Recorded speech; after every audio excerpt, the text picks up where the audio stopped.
Selamünaleyküm sevgili izleyicilerimiz ve sevgili takipçilerimiz.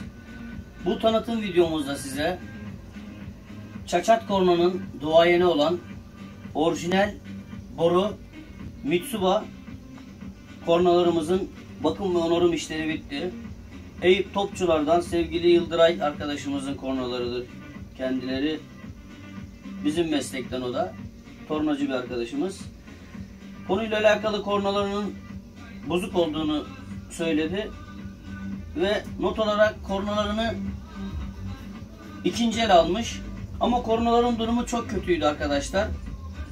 Sizden ricam, gerçek anlamda bu işe gönül veren etiketçi arkadaşlara sesleniyorum. Mümkün mertebe kornalarını alırken ya anlayan birine göstermeleri ya da bize fotoğraf yoluyla kapaklarını söküp dış konumunu, resimlerini atarsalar yardımcı oluruz. Göbeklerinin fazla oynanmamış olması gerekiyor kornalarda. Bu korna çok oynanmıştı ama nitekim hayata geçirdik bu kornalar arkadaşlar. Biraz uzun metraj oldu ayar ve onarım işleri ama neticede toparladık. Bunların kısa bir sunulma, size seslerini dinletmek istiyorum arkadaşlar. Bu baştakimiz uzun boru çaçat, yanındaki de kısa boru arkadaşlar.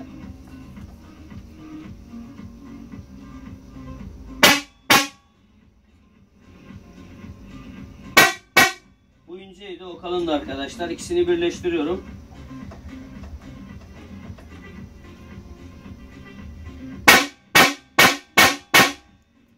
Böyle bir ses şiddeti yok arkadaşlar. Anlatamam size şu anda. Yani ben bile hayrete düşüyorum. Bu boru çaçat farklı bir ses tonuna hitap ediyor arkadaşlar.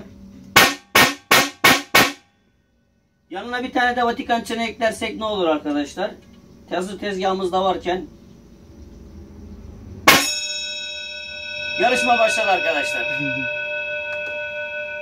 Bir daha bir görüntü alıyoruz.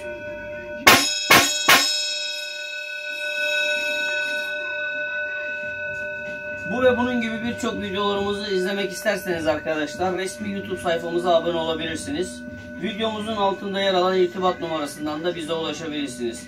Türkiye'nin her yerine hizmet vermeye devam ediyoruz. Hamdi Usta güvencesiyle. Zaman ayırıp izlediğiniz için teşekkür ederiz arkadaşlar. Allah'a emanet olun.